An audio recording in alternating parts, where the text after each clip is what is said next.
the Super Bowl rematch is on tap. And, of course, Snoop is Sal Paolantonio's favorite musical artist, and he is ready to go with us from Philly live this morning in advance of this critical matchup. So we all saw how KC took the Super Bowl last year by the narrowest of margins. Sal, what are the Eagles planning to do differently that will turn the result around on Monday night?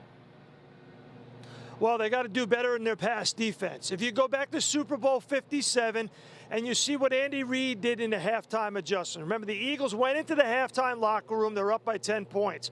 Rihanna does that electrifying halftime show, and everybody in Philly's like, we cool, we got this. It's all going to be good. And then Andy Reid made those adjustments, went to 8-man protection because he knew that the Eagles would dial up the blitz on Patrick Mahomes in the second half. 2 tight end sets. Ran the football with Isaiah Pacheco from, by the way, Vineland, New Jersey, Rutgers University. Did a great job running the football. And then they got down near the goal line, and with the option routes, they took advantage of the Eagles' secondary. And the one thing that the Eagles have had problems so far this year is with their secondary. They've had 10 players start in their secondary due to injuries. That is the most. Only Carolina Panthers have more. Panthers have 1 win, and the Eagles only have 1 loss. So Sean Desai, the new defensive coordinator, has done a good job of mixing and matching. But against Patrick Mahomes II and Andy Reid and his diabolical playing design and calling is going to be a big test on Monday night. And by the way, Snoop and Sal, that should be a get-up segment coming soon on that show. Come on, let's do it. We all want to see it. Quickly, and not so quickly if there's enough to tell us. Like Jalen Hurts' knee, I feel like it is the great mystery of the NFL right now. He's played through it. He won't talk about it, but he doesn't look right. What can you tell us about the condition of his knee now and what we should expect going forward through the season? Well, we'll find out a little bit more today. Nick Sirianni will talk later today, and same with Jalen Hurts. And we'll ask them specifically what he might have done during the bye for rest and rehab of his injured left knee. He's got some pain there. He won't talk about it. There's a report that it's a bone bruise. It's never been confirmed. We haven't had any indication that there's been an MRI or an X-ray taken. We'll ask about that today. And, you know, when the last time we saw him, Greeny, was in the basement of Lincoln Financial Field, had that magical second-half performance against the Dallas Cowboys. Remember, went down to 1 knee when he got banged in that left knee against the Cowboys. Came back in the second half, scored on the first drive in the second half against the Cowboys and never relinquished that lead. So he's played through the pain. We'll have to see how he's doing after the bye. All right, Sal, outstanding. We'll stay in touch with you certainly as we work our way towards Kansas City on Monday night. Right now, let me work it back here to the desk. And the first thing you said to me, Danny, the total on this game on ESPN Bet, the ESPN Bet app, is 45.5 points between 2 teams we perceive as being great offenses. What do you think? I'll take the under. I do not think this is going to be a high-scoring game. One, to Sal's point, the weakness of Philly is their pass coverage. And then the weakness for Kansas City as a football team right now is trying to find that second receiver, that explosive element in their pass game. So I think the weaknesses kind of match up. The overall thing for me in this game, Greeny, can Kansas City's defense ice up? Can they stop Philadelphia's run game? This is a great defense in Kansas City. Great against the pass. I want to see, can they line up when their offense isn't going to be as explosive maybe as it's been, and stop Philadelphia's run game that is so physical and dynamic. That's one side of the field. Here's what I want to ask you, Harry, because we all have confidence in Travis Kelce. Who needs to be the other guy? Is it Rashee Rice? Who is it that needs to make it? Danny is talking about the last thing we ever thought we'd say is we worry about the Chiefs' passing game. They have the best quarterback we've ever seen. Who needs to emerge down the stretch of this season as the reliable second guy? I think it's going to have to be Rashee Rice, and he's going to have to take on the onus of what Juju Smith-Schuster meant to this football team last season. It's no more trying to figure it out. What can these guys, these other receivers do? It has to get done because now you're hitting a stretch during the season where you got to be playing your best football. You look at Philadelphia and the way they ball control. Well, if you don't stop their run game, you're going to take possessions away from Patrick Mahomes and company. So everything that you do offensively is going to be valuable. You don't have time for guys to be dropping balls, dropping touchdowns, and messing up this offense and being the reason why Kansas City has another loss. This wide receiver room has been the reason why this team has lost 2 games so far this season. And just hasn't looked like the dominant offense that we've come to expect. So, as we look ahead to this monster game, the biggest Monday night game we've had in a few years, I think, how do you see it? I picked the Eagles because, and I know they're playing on the road, but the fact that we're talking about the Chiefs offense, we know how good Travis Kelce is. I just need somebody to solidify that number 2. Somebody has to come in and say, I'm the next guy. Patrick, trust me. I can catch the ball. You can put it in my hands and I will not drop it. And I think that is the big issue with the Chiefs. Talk to me, D. Wood. Yeah, I got the Eagles as well. I think that just going off of, the weaknesses of both sides, I think the biggest question for me, can that Kansas City Chiefs defense stand up to that rushing attack? I think that rushing attack is real. Harry pointed out they're going to take possessions away, and it's going to come down to, can Kansas City maximize their possessions on offense? And once again, receivers, where are you at? Can you say that with your chest, though? Because I'm saying I think the Eagles, normally. Why you try Bishop like that? No. That's a real question. No, for once, guys, I was not trying to be slick. I meant that because I say the Eagles, I don't know. You like Dallas? You like Philly or Kansas City? I like Kansas City. I think their defense is good enough, and I think I still have a lot of questions about Philadelphia's secondary. I got 2 Phillies and a KC. I like the Eagles, but I am nervous about that secondary and Travis Kelce and what he's going to be able to do tonight. I don't think Andy Reid and Patrick Mahomes have ever lost off of a bye. The record is really good. He didn't but in both Philly teams either. had a bye week. Oh, no. Man, that boy bad. That boy bad. Boom. Oh, damn, Greeny. That boy bad. That boy bad. My goodness, Greeny. That boy bad. So watch it. Come here. I'm going. Oh, my goodness. That boy bad. Let's do it again. That boy bad.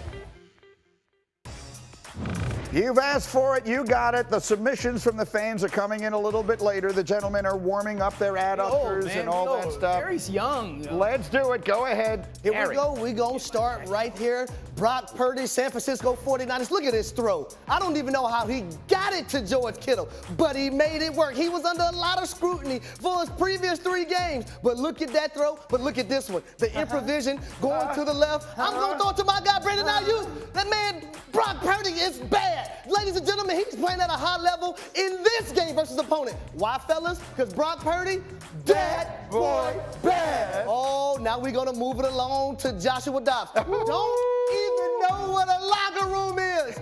Last week, he was trying to figure out the snap count on the sideline versus the Falcons, but look at this. Oh, no, whirly bird. I'm coming back the other way, and he's going to take it in for a touchdown. More elusive than people give him credit to. And then this play, watch T.J. Hockenson. These 2 guys work out in the offseason now and then. Boom, touchdown, Joshua Dobbs. Young man, guess what?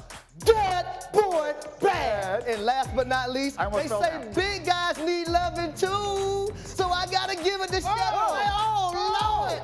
I see Marcus Spears. Yes, he needs new security. But also, what we know about Sheldon Rankins, guys, that boy bad. 3 sacks against Broadway Joe. Make sure you stretch your hips. Make sure you stretch your back. Make sure you stretch your arms. Why again, fellas? Because that boy bad. I almost fell down on the second one, but all is well now. So let's get directly into the tweets here. Because if this got swallowed up, I thought, right? I thought after the game, because of the way they lost, we ignored the fact that Trayvon Diggs, the brother of Stefon Diggs, tweeted, man, 14 got to get up out of there. And then the next day, he tweeted, let's not forget, he, meaning Josh Allen, didn't start going off till Bro got there. That got swallowed up because 10 minutes later, they fired the offensive coordinator. That's a lot. Let's face what just happened here. They were Stefon, like, let's make a move so we can stop everybody talking about Trayvon Diggs tweets right now. Kmart, I mean, you're a reporter. Those words might as well come from Stefon's mouth. That's him saying, man, I got to get up out of there, and this quarterback wasn't anything until I got here. Well, keep in mind, Stephen A. had brought this up in the offseason. But what also piqued my interest was when Sean McDermott said he was very concerned after Stefon Diggs didn't show up for OTAs. That, to me, was a big issue because your head coach talking about I'm concerned that my star wide receiver isn't showing up for OTAs. That was the first red flag for me. But Stefon Diggs, putting that out there as a star player in the NFL, he knows exactly what he's doing. He knows how it will be viewed. And he would not speak about his brother's situation unless he knew that his brother felt some type of way. And there's no one who knows that better than Harry does. Why? 100%, because I had a brother that I still have a I was going to say, plays, you all right? played professional sports 8 years in the NBA. He's overseas now, but there's a dynamic relationship to two brothers that play a professional sport. You guys understand each other from top to bottom. At times, you may feel like no one understands you like you two do, because y'all can talk about any and everything. You tell each other any and everything. You look at Stefon Diggs and Stefon Diggs, those guys work out at times together in the off season. So for this to come from his brother, it has to be something. It can't be ignored because how close those guys are.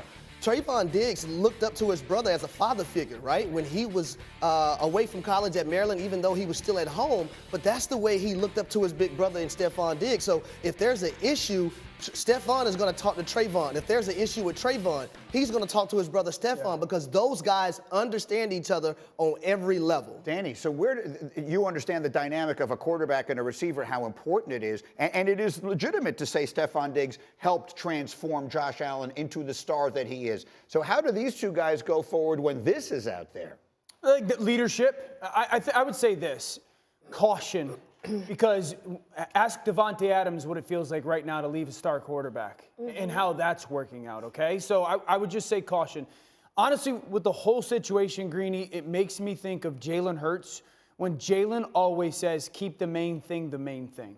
And I think that's going to be paramount between Josh and Steph and this organization moving forward. Where's the leadership? Who's going to get everybody on the same page to keep the main thing the main thing? Maybe there are some underlying things between those two guys that have to get talked about, communicate, figured out. But, one, a lot gets solved by winning. Two, a lot gets solved by getting him the ball. That's one of the issues that is going on. I'm glad he brought that up, Wood, really quick, because in my opinion, I understand you fired the offensive coordinator, but last time I checked, Sean McDermott is the head coach. So if my star player's not getting the ball on offense, Why is it taking I'm telling my 11? offensive coordinator, get 14 to football. If we need to rush the football, I'm overseeing everything, and I'm overriding everything, and I'm saying, let's rush the football. So Sean McDermott plays a part in this as well. 5 targets, 3 catches for him on Monday night. D. Wood, what do you think of the dynamic? I think Stefon Diggs is looking at the thing from a 30,000-foot view and saying, since 2020, when we were in the AFC Championship game against the Kansas City Chiefs and almost went to the Super Bowl, this thing has been sliding backwards. This thing has been sliding backwards. Yes, I got numbers. I know I'm one of the best team, one of the best players in the National Football League. Right. This team is trending in the wrong direction.